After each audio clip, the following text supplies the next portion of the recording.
Hi guys, welcome back to another painting tutorial where today I'll take you through how to paint vibrant crystal style emerald armor. So starting off over a Chaos Black undercoat, I'm just going to apply some Payne's Grey by Pro Acryl. Now the first steps to this will be quite similar to my dark emerald tutorial that I did a little while ago, however the overall finish is quite different. Now of course, if you don't own an airbrush, you can very well just apply this colour by brush.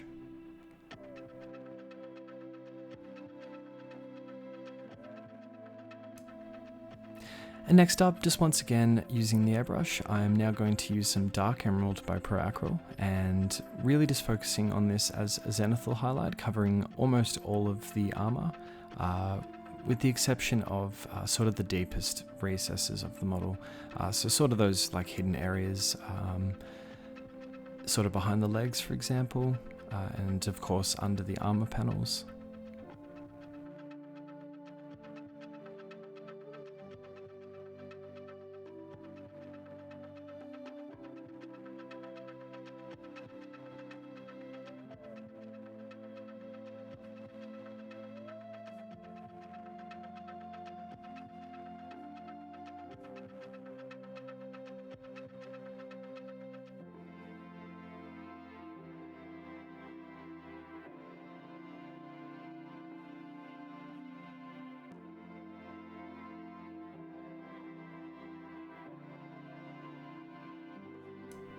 So next up, I decided to use green oxide. Now this is a very vibrant, effectively a very vibrant sort of emerald green.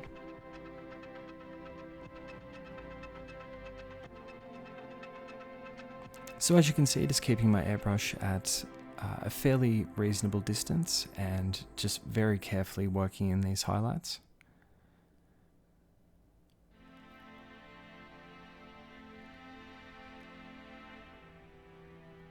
And just to mention as well, so the airbrush I use is the Ultra 2024 by Harder and Steenbeck.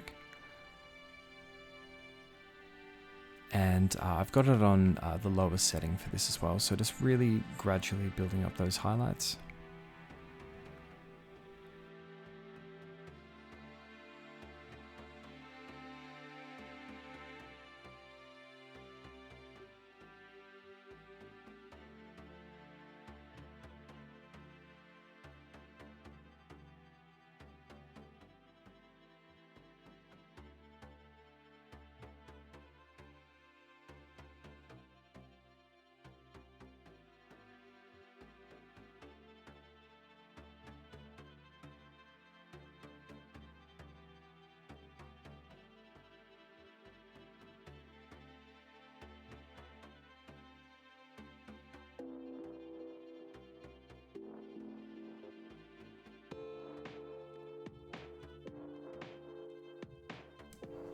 And now switching over to my brush. Now I've recently been using my Raphael 8404 size 1 brush. I decided just to level up a little bit.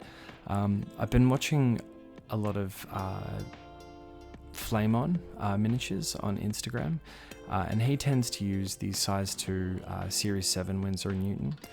So I thought I would bump it up a few sizes and just sort of test run it and see how it went, and I was really happy with the results.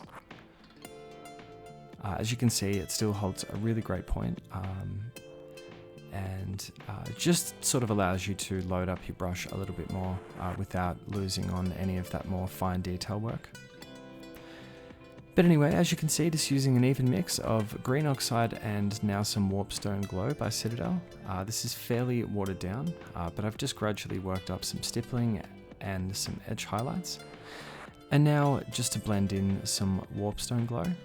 As you can see, I haven't actually washed the paint off my brush from my last mix, as I really want to blend these colours together, just to help give that sort of natural, vibrant sort of emerald finish.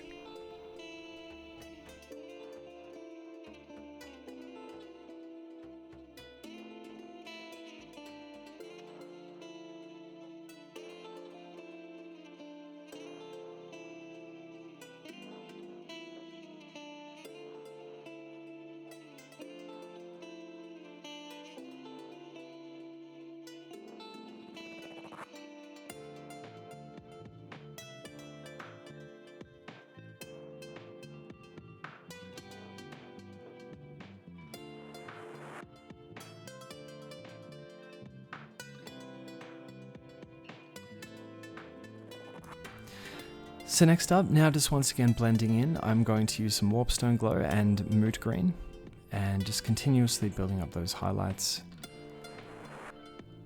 As you can see as well, all of the paints are very watered down.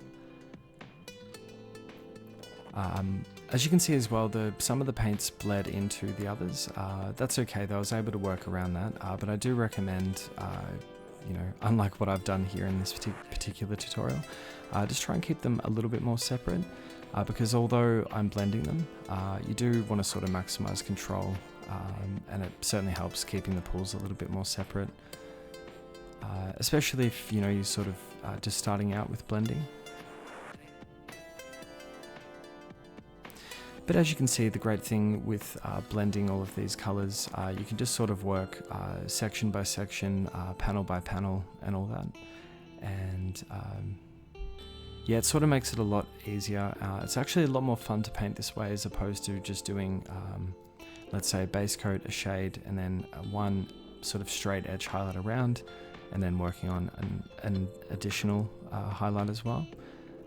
So yeah, definitely recommend giving this a go.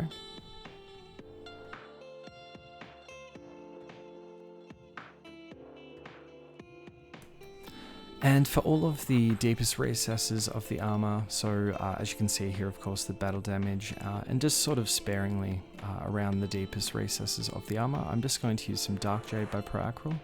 I just wanted something, you know, deeper than the previous colors, but also keeping in with the overall, you know, similarity in colors as well.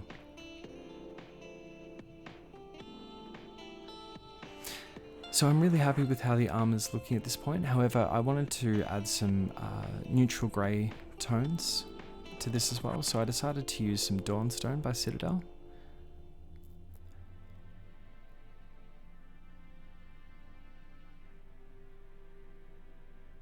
So for the most part, just doing a minor amount of edge highlights and also plenty of small scratches as well. I'm still just using the exact same brush. And once again, just making sure I have that paint fairly watered down, just to maximize control and ensuring that we keep these scratches nice and thin and subtle.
And as a final touch, I'm just going to use some Administratum Grey. Now, you can of course skip this step if you're happy with how it's looking at this point. However, I wanted to just draw out a little bit more attention to the battle damage across the armor.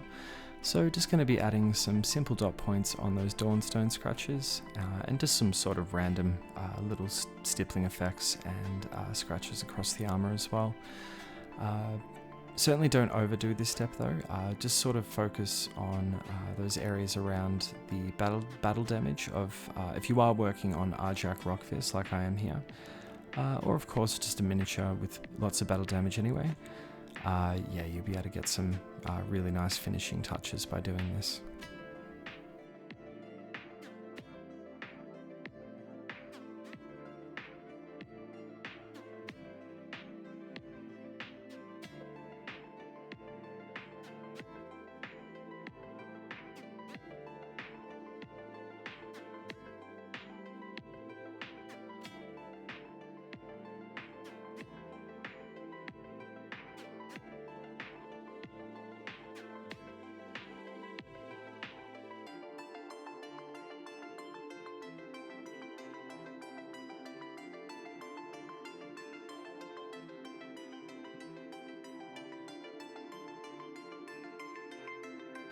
And with that, the vibrant emerald crystal style armor is finished. So a relatively simple one today, guys, but I really hope you found this one useful, and I'll have plenty more coming in the near future. If you would like to support the channel, if you're in Australia or the UK, it doesn't cost you anything extra, but if you're intending on buying any of your hobby needs and you use those links in the description below, it does support the channel. So as always, I really do appreciate it. Thank you very much for watching, and I will see you again in the next one.